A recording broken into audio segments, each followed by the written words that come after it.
On.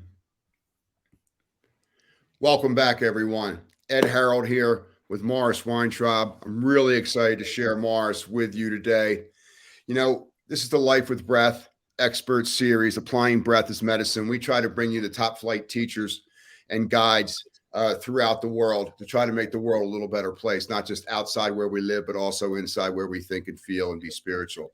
We're in the health realm. We're in the wellness realm. We're all about proper exercise. How can we organize ourselves and work with others more efficiently, and above all, mental health? There is no other health besides mental health. So it doesn't matter what you see in the mirror unless you can hold it together between your ears, especially through adversity and scarcity.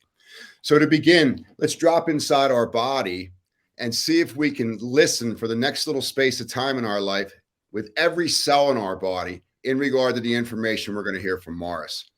So in your own way, just sit up tall. Nothing fancy, nothing heavy. If you want to close your eyes, it's great. If you don't, just try to focus on one point out in front of you without straining and letting the eyes reduce the object.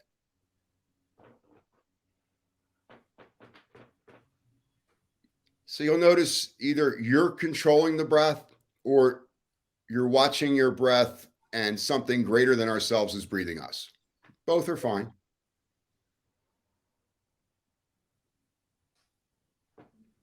And in your own way, just lift your mind up above the narrative in your brain. And you can look down on this beautiful body, this beautiful mind. And you can see that it expands with your inhale.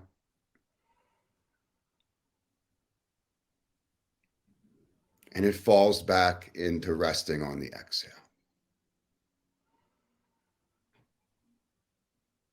And notice your breath deepens on its own if we don't react to the mind the way we do with our eyes open. We let the story unfold for a breath longer.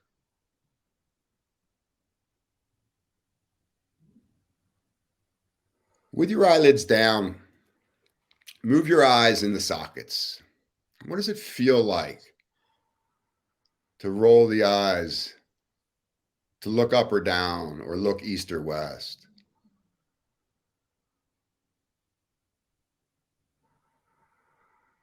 What does it feel like to completely release the low jaw? To completely relax the tongue and the teeth? To completely relax the upper lip? What does that feel like?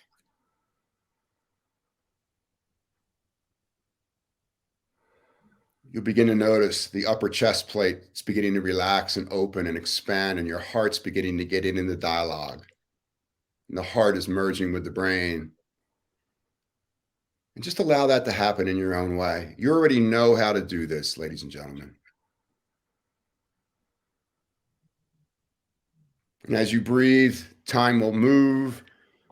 And if you decide to pause the breathing, you'll notice time will stop. And you'll be with your source. And that source is a force for all that's great inside each and every one of us.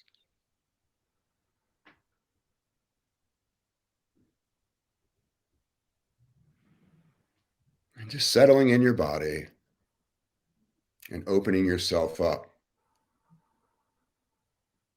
especially where you might feel closed off or blocked.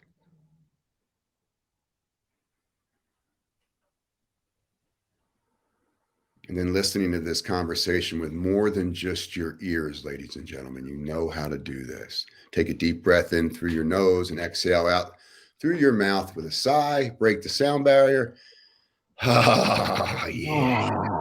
Oh, man, oh, man, oh, man. Morris, I became aware of this young man through the Breath Source. It's the world's leading new app taking over the world in the science of breath, the application of the breath. There's master teachers from all around the planet helping us try to understand what's going on. And then I discovered that Morris lives about 300 or 400 miles north of me, and I got really excited in regard to this guy. And then I got involved in his social media stuff, and in the dead of winter, I'd see him out cold plunging with clients.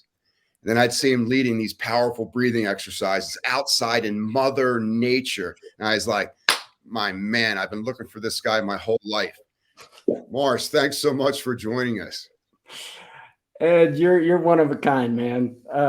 Glad to be here. Love you, brother. Just want to get people pumped on the breath, and I can tell that the breath has filled your spirit in a very special way. I thank you so much for that. You know, we got the breath bug many years ago, and we knew right away that things were never going to be the change. There was no way that we could ever go back to the way that we were physiologically and psychologically perceiving ourselves in the world. You know, when you think about the breath, how does the breath affect our reality? Like, what is really going on? Oh, well, there's a deep question to start us off. Just We're jumping going into deep, baby. yeah, getting into the deep end. So I think the first thing to understand about the breath is that it helps us access different levels of consciousness at any given time. Okay, so the breath can be used as a calming mechanism, as a balancing mechanism, to amplify our energy and our experience at any time. We can turn to our breath, just as you beautifully demonstrated with that exercise, to drop into our bodies and come into the present moment at any time. And most of our lives, we are living distracted lives. We are in our monkey minds. We are outside of our bodies and we are disassociated. And when we tune into the breath, it is inherently natural to come into the present moment, feel the sensations of our bodies, what's going on in the here and now, so we can focus on the beauty that surrounds us. So I'd say that the breath can be used not only to get into the body, not only to come into the present moment, but also to access other states of consciousness, which, if we are in a state of anxiety, if we're in a state of fear, we can use the breath to calm our nervous system and come into a state of balance or joy or even bliss. And our state, our mental, physical state, is inextricably linked to the breath. And the easiest way to influence how we feel at any given time is through the breath. Wow. So that just sums it up, everybody. We're done for today. Thanks so much for checking in. Morris just laid on us exactly. See, you know, if it's not simple, when it gets complex, try to stay away from that. You know, the ego wants to solve complex problems and create some artificial persona that says how smart we are. We're simple creatures. We are breathing. And when we are breathing, it's a simplistic act that's filled with the depths of what we were born with. When you think about where you are in your life right now, your career is taking off, where you've been, what do you see taking place individually and collectively for you and your clients as we move into this amazing fall season in the Rocky Mountains? Ed, I like to keep it real. Yeah. So as real as I can be about this, I talk about the breath as being a mechanism of change and transformation. But life is always going to challenge us. So if you ask me where I am right now, I have more tools in my toolbox than ever before to face the reality that is what's in front of me, to feel better, to lift myself up, to balance my nervous system, to purge and change, transform challenging emotions. But life just keeps coming at you. So you got to stay on top of it.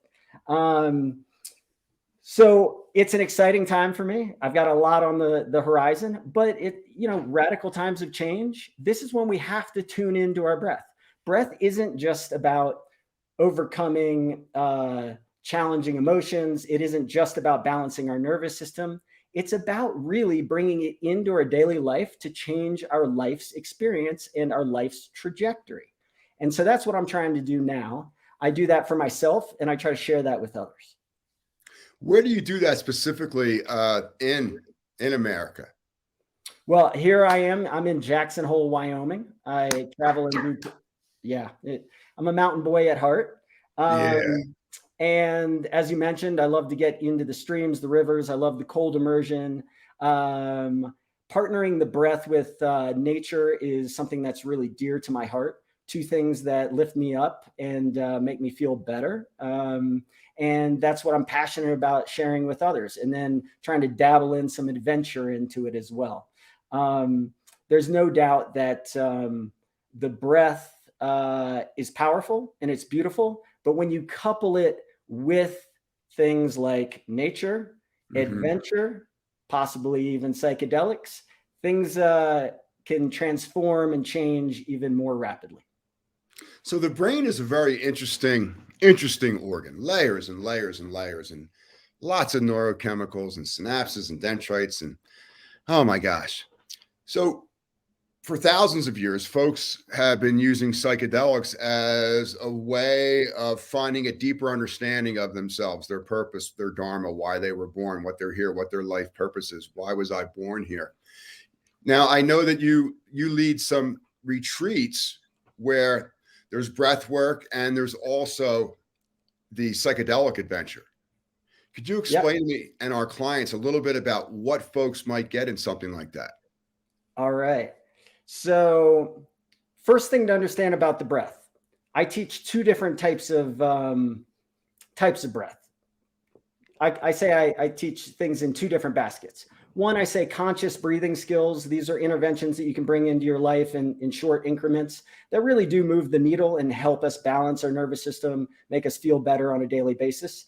And then there's what I call breath work or transformational breathing, which is a deep breathing modality that gets us out of our minds, into our bodies. And it really is about overcoming our personal limitations, the things holding us back, the things that have been embedded in our bodies and our subconscious minds for years or even decades. Okay. So when you come to a retreat with me, we touch on both those things, but the one that is the most, correlates the most to psychedelics is transformational breathing. I'm sure, Ed, that you've done it before. You've laid down, you've breathed for an extended amount of time in a heavy and deep pattern, and it blows your mind wide open, right? It opens the heart. It helps us reframe our lives. It gives us a new reference point from which to live. And doesn't that sound a lot like the psychedelic experience? Exactly. There's so much crossover between the two. Basically, as you mentioned earlier, it's all about dissolving the ego. The ego lives in the mind, okay? As soon as we quiet the frontal lobe, that default mode network goes away, all our defenses come down, shields come down, and the reality of what's living within us presents itself. And when we do that in a breathwork session, it can be an hour, hour and a half. When you do that in a psychedelic session, it can be much longer. So exciting. You know, when we really get a chance to take a look under the hood, so to speak, and we get to see ourselves without the way that maybe we normally allow ourselves to be seen. We get this opportunity to fall in love with ourselves all over again without all the attachments. I noticed in the psychedelic experience that there's other realities, there's other opportunities, there's other perceptions available to me that my ego, my 9-to-5 beta brain won't give me access to. Why do you think that there's little walls set up that keep us from really knowing ourselves? Well, we were born innocent, young, open and receptive creatures. And we learned to control and contract and defend ourselves over time. And our ego structure gets put in place, whether we like it or not. That's who we become. That's our frontal being, how we project ourselves into the world. And that projection, our ideas about ourselves, our judgments about others, stands between us and knowing the truth. And what ends up happening over time for most of us is we don't look back. We don't look back to the answers that live within our childhood. We don't look back to the family events or any small traumas or big traumas throughout our lives. We learn to be strong, move through them, and turn a blind eye to them. But what we don't understand, that those things that are embedded within us, that our ego structure is keeping us from seeing, really are in the back of our subconscious minds, running the patterns that we live by, whether it's fear, whether it's anxiety, whether it's resentment, whether it's shame. It's these things that we have to root out. We have to see, we have to turn the light of consciousness towards to overcome them in the end. So when you mentioned earlier, you said having the opportunity to love ourselves all over again. We come into this world, we take it with as innately, beautifully, blissfully loving ourselves. And somehow or other, our lives weave and dodge and turn in directions that take us away from that feeling. And so whether it's breath work or it's psychedelics, in the end, self-improvement is all about bringing it back to home, back to self-love, to self-acceptance. And once we learn to arrive there and cultivate that feeling, everything gets better. So well said, and so easy to understand, because it's a complex question.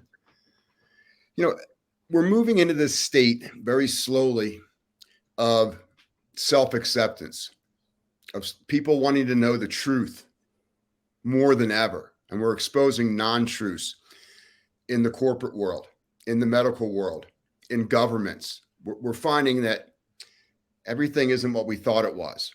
So we're a little unsteady inside. And then all of a sudden we have a lockdown for several years or however long it was, and everybody's supposed to get shots and nobody's going to get sick and everything's going to be fine in nirvana that was presented to us. And then we find out that that was a little bit off true north. And now we're coming out on the other side of it. People are getting out again. People are having good eye contact. People are in communities again. But three things we're seeing is I'm seeing an unleveled, I've never seen a level of nervousness like this in my life and folks. We're seeing this anxiety during the day and nervousness, and we're seeing sleepless nights. How can breath work, cold plunging, psychedelics, how does that help us get back into the organizing principles of the body and start to stand up tall again in the adversity that we're all going through? Well, there's no doubt that the breath for me is the strongest tool in my toolbox. And that's Right. what I share with others. But people need to understand, and I'm very upfront with my clients about the fact that they have one of two avenues to take. There's one avenue, which is to manage our stress, manage our anxiety, manage our problems. And quite honestly, conscious breathing techniques help you manage things, which we all need, which is wonderful, right? Right. But then there is the deeper work of the transformational breathing, where you actually lay down and you're hammering the breath for an hour, hour and a half, right? Or doing psychedelics. Also couple these things with awareness exercises, things that go deep, deep within your psyche and your body to unlock the truths within. And so whether you're, it's your place of readiness that determines which path we take. For some people, they're like, hey, I just need some calming exercises throughout my day so I can balance my nervous system so I don't lose it with my kids. And I say, right, that's great. We're going to give you these exercises. And then they get into that. They do that for a bit. And then their eyes and they open to the deeper truths within, and they determine for themselves that I want to go deeper. I want to know the truth. I want to know the things underneath the surface that are driving this pervasive anxiety, fear, tension, anger within. And that's when we head into transformational breathing and psychedelic journeys. So important. I used to do this, well, I still do it, this movement where I would take my hands and I would just kind of let them move around my scalp. And I would notice how the two prefrontal cortexes would merge. I'd amplify my corpus callosum. And I would feel so good if I just let this happen with a focused breath. And then the other day, I was watching a Grateful Dead show, and there's a bunch of people at the show that were obviously on psychedelics, and they were dancing in this way, the exact same way, under the influence of psychedelics. And it's amazing how certain movements of the body with a focused breath can elicit almost a low-level psychedelic experience. Absolutely. Obviously, you're using your breath and your body to get out of your mind. And as we know, our mind is where all our problems exist. That's where the ego structure is. There is no problem in the present moment, typically speaking. Typically, we're either living in the past or in the future, and that's where our anxiety and our fears live. So however you get into the moment, however you get into the body, whatever that expression looks like for you, whether it's through sports, whether it's through dance, whether it's through music, if you're here and now, that stress drops away. And then I'll add on top of that, from personal experience, I will say that stress and anxiety cannot exist in the face of gratitude. So at any point in your life, if you're feeling tension, if you're feeling fear, like I had an experience where I had to get up on stage and I was, boy, was I nervous. And I took a meditative moment to access my breath and started cultivating a feeling of gratitude for what I was about to have the opportunity to share with others. And that gratitude ate up all the fear, all the anxiety. And I just walked out there feeling liberated. And so, yeah, it's not just the breath. It is how we, it's the emotions that we couple with the breath that really matter. Beautiful. So well said. You know, when we're moving from the outer world into the inner world, and we start to get comfortable again in this body, and we can begin to see that maybe we don't have to hold a grudge, or we don't have to be angry because that doesn't concern me, or I don't have to blame or criticize someone else.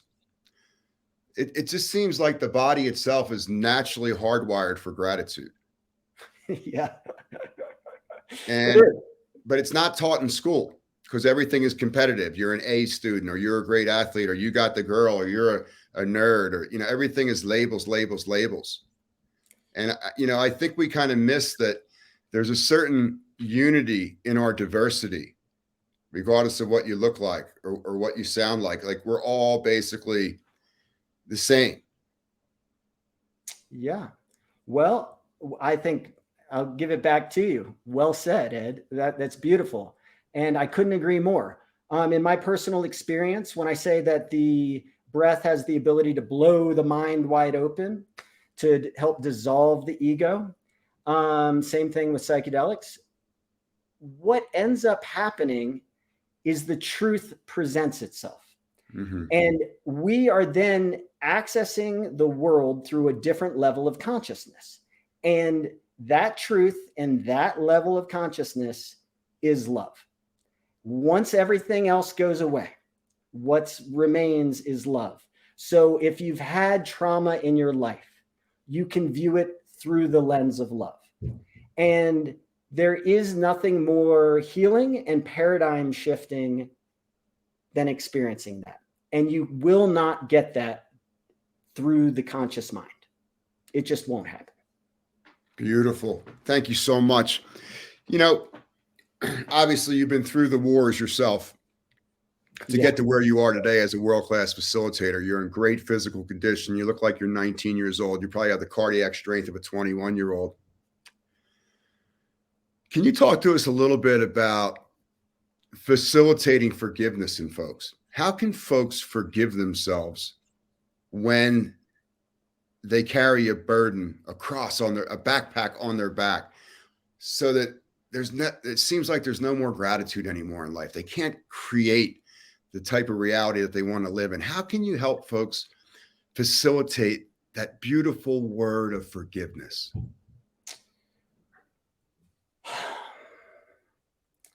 All I do is give people the opportunity to experience themselves through the healing lens of the breath. Okay. And as we just said, what is on the other side of us is love, and love is the truth. So forgiveness is our natural state, as you already said. Okay. So the real question is, how do we access that? That's what people really want to know. And the truth is, as I said, you aren't going to get there through your conscious mind. So talk all day, right? No. We want to use the breath to quiet the frontal lobe. We use the breath to get out of our minds so we can get in our bodies. Our bodies and our subconscious minds are one. Once we do that and we start releasing the feelings within, mental health is emotional health. So once we start resolving the feelings within, it opens the space to then fall into forgiveness. And I cannot bestow that on anybody. That is something that is divine in its essence. Yeah. But I can tell you that it has happened so many times in my breathwork experiences for myself and ones that I've led for others that, as you said, it's our natural state of alignment. It's what wants to happen. We just have to get out of our own ways so that it can happen. And if you don't mind, I'll give a couple examples. Let's go. I mean, yes. This is how I found, it's not that I found breathwork. Breathwork found me. But one of the most captivating things about it, beyond energy, was the way that it gave me the ability to reframe the events of my life in a more positive way and forgive the people that had abused me in my childhood. Okay. And so then I start sharing it with others. And next thing I know, I mean, these sound like very dramatic examples, but literally they happen all the time. People who have been raped come to forgive their perpetrators. I had a war veteran who's killed a lot of soldiers in action, and he's come to commune with them in this elevated state that he accessed, and they forgave him in that state. I've had people go back, and people who have pushed their entire heritage away. A doctor who was a Native American, he never wanted a handout, so he wouldn't receive anything from the government, and he pushed his whole culture away, and he was in this dreamlike state, what I call the golden zone. He found himself crossing a river to a chief on a horse, and looked into the chief's eyes, and it ended up being him.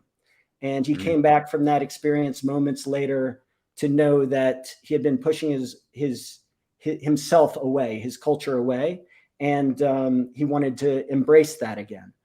There are a million things that go down in breathwork sessions. And where that happens is what I call the golden zone. We breathe ourselves into a state where we're out of our minds go away. We're then in this elevated state of energy. We access a different level of consciousness, and whether it's forgiveness or joy, ecstasy can happen. We can also, in that state, go into access very painful memories. And it's in that time that we're using the breath to consciously, or at that point, unconsciously process our emotions. Okay. So so long as we're breathing with the experience, we're breathing through the experience. Right. If we stop the breath, these things can become embedded back into us. So it's very important to know that when you're in this elevated state, that we want to keep the breath moving. Okay. We don't want to shy away from it. Big emotions, big feelings come up. We want to breathe with them and into them so that we can move through them. Boy, the context that you create around your answers is so beautiful, because your clients are so lucky to have you, because folks want to feel safe. And the safer they can feel, the less the war department of the brain or the ego will resist the release of the trauma. You know, I look at us, you, me, whatever. What we're trying to do is create an environment where you feel safe enough to do your work. I'm not going to do your work for you. I'm not going to give you the answers to your questions, because you really want to answer your questions on your own. You really don't want me to answer them for you. But if we can create an environment where there's safety, where there's that word called trust, and it can just unfold organically and naturally, because there's nothing broken that can't be fixed. There isn't anything where there's pain that can't be brought into pleasure. There isn't any anger that can't be brought back to love. There isn't any fear that can't be transmuted and brought back into a state of self-acceptance. So I love the way you create the languaging that you use, because everybody's today wants to know the science. You know, what's the science? I'm like, dude, the science is close your eyes and watch. You know, you are the science. Yeah. You are the experiment. But I love the way that you must create this amazing safety shield for folks to go to places that they would never go on their own. Well, you're speaking my language, Ed. I'll tell you, I worked for one of my biggest clients for 3 years was a nationwide national doctors group. And I still work with them quite a bit, and I'll be at one of their upcoming retreats.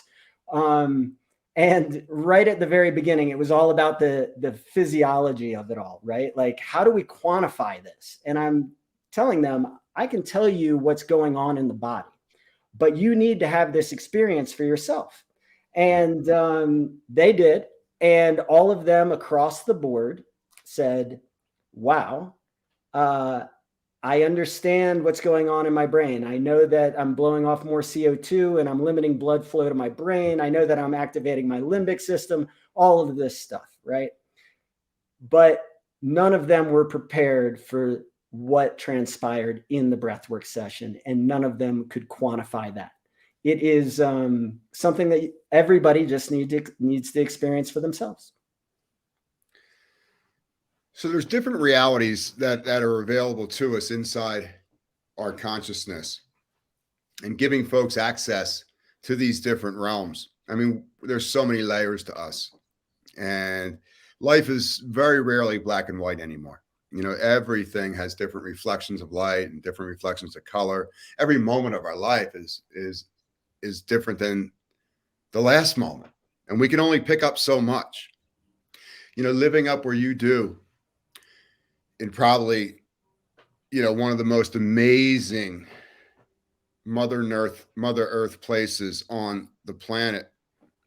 How does it feel when you go outside every day and look around and take a couple of deep breaths? That is gratitude. I feel so blessed. I mean, I'll tell you the truth. Like, just yesterday, I was out in the park, and processing big emotions and really diving into them and thinking to myself, how do people do this when locked in the suburbs or the city or in a dirty environment that is so claustrophobic and feels contaminated? And I'm just blessed. You know, I made the conscious decision, though, to take steps to move away from where I lived back east and come out this way. But once you enter a beautiful place that touches your heart, it helps the process. It helps the unfolding. Like you said, you have to feel safe and cultivate a feeling of safeness within you. And along with that, I would say nature embeds a feeling of beauty as well within me. Yeah, and we're a big part of that.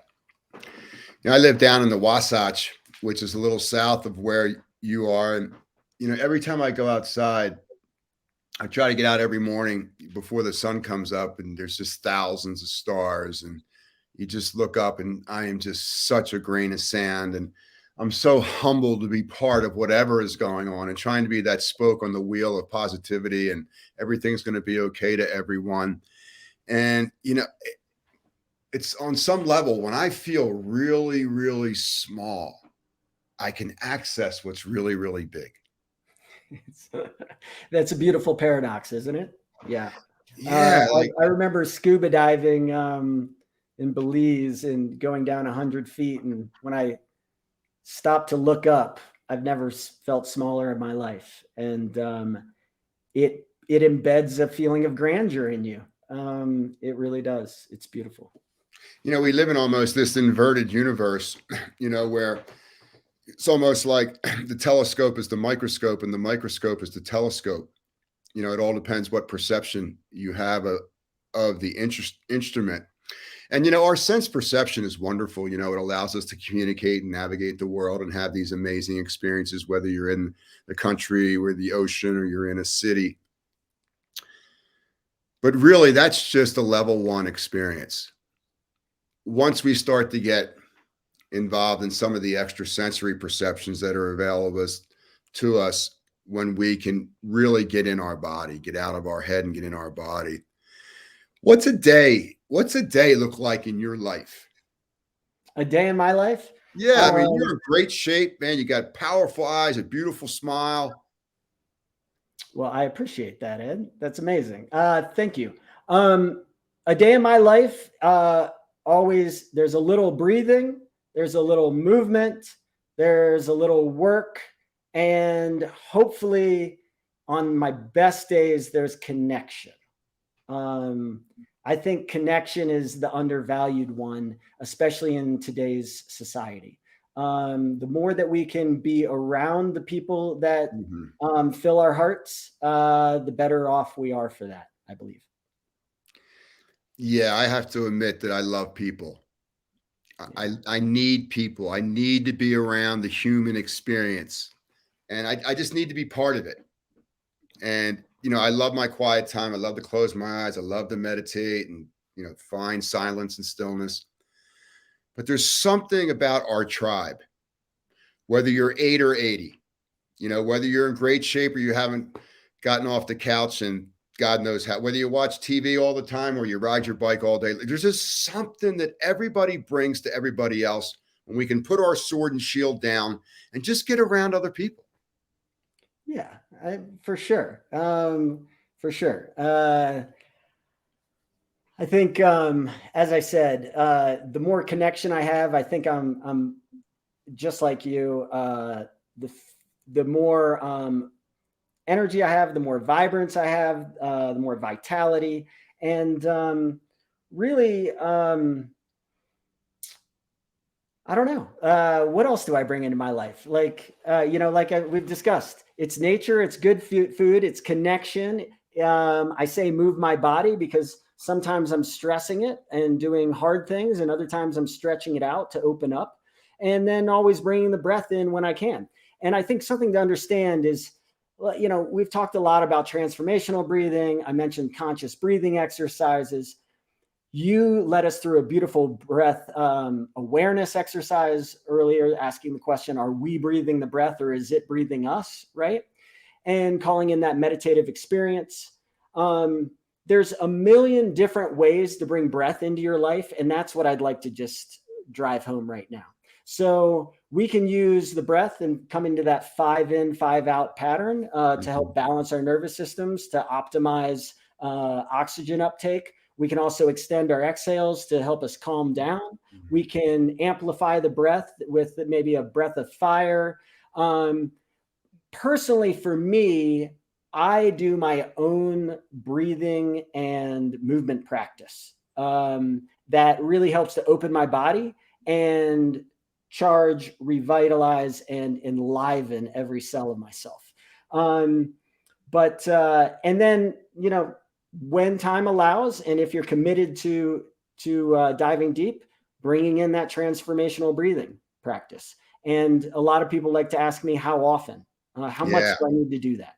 And, what I say is once a week for maintenance is amazing. And that will lead to great gains and change. And then if you ever have the opportunity, I'm offering, a breathwork and psilocybin retreat coming up. And I've been to plenty of breathwork retreats myself where you breathe once or twice a day for 7 to 21 days. And if you really want to move the needle, if you want to open yourself to change, if you want to see yourself, if you want to raise your energetic levels, if you want to embrace the future and leave the past behind, then find a retreat because it can be life-changing. Let's talk about the retreat you have coming up. Can you give us some background and some dates and location? Yeah, so it's going to be down in Mexico in November, the 11th to the 18th, a beautiful little town. It's going to be intimate. I don't know, 10 to 12 people. And really, this experience is something that I've curated to be different than anything else I've ever personally experienced. So, Ed, I think we're on the same page here. You and I, we aren't exactly the type of people who like to be locked up all day, right? So the retreats I've gone to have been beautiful. They've been wonderful. They've been transformational. But it was like, you do work all day long. You're breathing all day long. You're doing awareness exercises all day long. And then you have meals in between. Well, I'm a very active person. So my retreat, I bring in nature. I bring in activities. We get out, and then we'll still do breath outside of the facility. But half the day out and about, having a blast with one another, building connection, making new friends, and then half the time back at the dojo, going inward and doing awareness work and deep breathing exercises. And then about halfway through the experience, drop in a psychedelic journey. If you so wish, that is completely optional. That can help take it, possibly even a level deeper for you. Trust me when I say from personal experience that psychedelics are not needed and necessary to go to the depths of yourself, to figure things out, to move the needle, to change. But it can definitely help. It's just a personal choice. This sounds like one of the best trips that's available to folks between now and the rest of the year. And I think everyone ought to look at the links below and get a good look at this. This is November, so it's right around the bend. If you can carve out the time, this is a retreat just for you. Yeah. To recharge your batteries, to get a hold of yourself again, to live more from your heart again. And believe me, it's going to be the hardest but sweetest week of your life. Yeah, it's a funny business we're in. It takes the right type of person. Okay. You have to be willing to look at yourself. You have to be willing to challenge yourself. It isn't for the faint of heart. I'm going to be asking you to do deep work, and we're also going to have a lot of fun. But I'm not going to lie. If you're looking for transformation, then you have to put your best foot forward. And as you already mentioned, what's most important about that is finding a facilitator you trust. Okay. If you get something from me and you feel safe, then this trip is definitely for you, I would say. If you don't let me shut you down. Go out there and find another one for sure. Well, folks, you can just tell by listening to Morris over the last 45 minutes, he's authentic. He's got your back. He's got the front of you, and you will be safely held during this retreat and reboot of your spiritual heart, your spiritual mind. And he will create an environment where not only will your answers change to past, present, and future, but there's going to be a completely different set of questions. And really, life really isn't about the answers that we're giving ourselves. It's about the quality of your question. What do you really want to know? And we've never been in a time in history where folks are asking the bigger questions. And I know folks on this who are watching this are big question people. Yeah. Uh, you're so eloquent. I love it. I love it. And I just want to get back to something that you said, because I left it out. You mentioned heart-centered feeling. So if you take away one thing from this entire conversation, I'd say between us, it's that it's about accessing a new state of feeling within your body. It isn't about changing your mind. Okay. That is a byproduct of working through the body and learning to live from the heart. Okay. So, people can talk all their BS that they want, but when it comes down to it, we know the truth about an individual, about how we feel about them. And we want to change that feeling state within ourselves. We want to drop into that gratitude. We want to let go of the shame, the resentment, the blame. We want to open ourselves to love and do it through the breath, baby. So I appreciate everything that you say. We're so aligned, Ed. Well, I love the way, number one, you take care of yourself. And you've been to so many places inside yourself. And that creates safety for others to know that they can go there too. It's true. I'm not going to lie. Yeah, you have to embrace the darkness to become a deep person. And you have to go through the dark to find the light. Maybe there is the unicorn out there that's just lived this fanciful life of rainbows and unicorns. But for most of us, we have challenging things that are still laying beneath the surface that we need to turn the light of consciousness towards to overcome. And that isn't to say that we can't have a good time while we're doing it, but I'm not going to lie, it's not easy work. Yeah, I totally agree with you. This shouldn't be, all this white knuckle and, in the face. And, that can be part of it, but that's usually just the ego hanging on to its last thread of that particular storyline before it lets it go. We learn so much from nature, and, just getting out in nature, everyone, whatever that means to you, like that just might mean getting outside and going for a walk, in the city. But still, your imagination will run wild if you consciously breathe while you walk in the city. So get out in nature and just watch your mind and watch it like a hawk, because the mind can be mischievous. So learning how the mind works, it's like a den of lions, and these lions have been living together, in the wild for years. And then all of a sudden, this young male lion comes into the tribe, which is the new awareness. It's the new idea. It's the new strategy, the new concept. And the old male lion's like the old ego. He's like, who are you? You can't come in here and change this tribe. This is the way we've been for the last 10 years. So everything can be adjusted if we just watch it through how nature does its work. You can't stop evolution. You can only slow it down.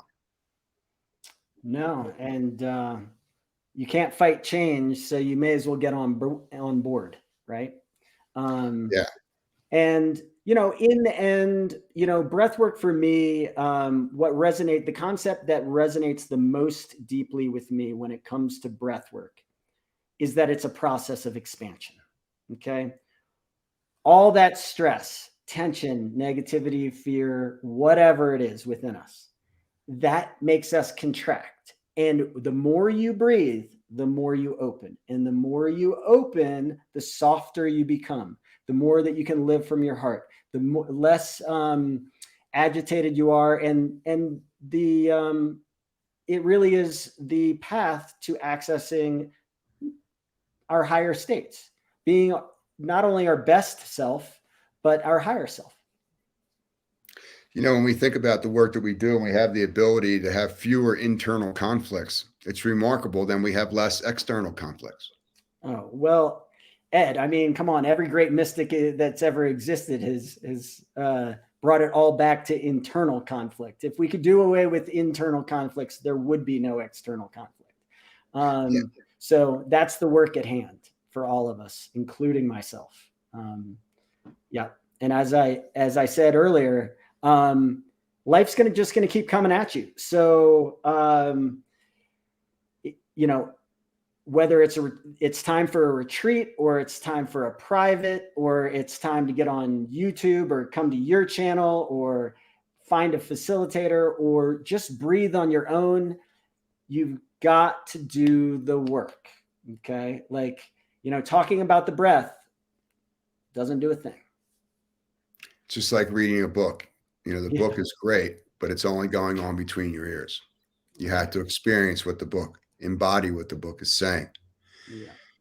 So for the last little space of time, we had the chance to chat with Morris and, what he's doing in his world to try to make the world a little better place. And you can see he's a fine external leader. And he's the type of leader that's going to show you where your internal leader is. And you can start to work your way through maybe some of the ego's traps and start to live the way you were supposed to be living. Morris, is there anything you'd like to share before we wrap up today? Wow. Well, if we've done our jobs, more than anything, I just invite all of your listeners to come into their breath on a daily basis. Mm-hmm. Okay. Connect with the self. The breath is inextricably linked to your mental and emotional state. So at any time, it can be your greatest ally and greatest resource. So if you do nothing else, please try to take just a few deep, long, slow, diaphragmatic breaths per day to come into the present moment so that you can access that feeling of safety and wonder within, and chill out, relax, and be your best self. Practice it, ladies and gentlemen. You don't have to make it perfect. Just practice it. And Morris is available to you. There's going to be a bunch of links where you can connect with him and allow him to be a spoke on the wheel of your life and just cruise down that highway downhill for the next several years. Thanks so much for joining us, brother. Hey, thanks, Ed. Peace, everyone. Appreciate you. Love you. See ya. Bye. Peace out.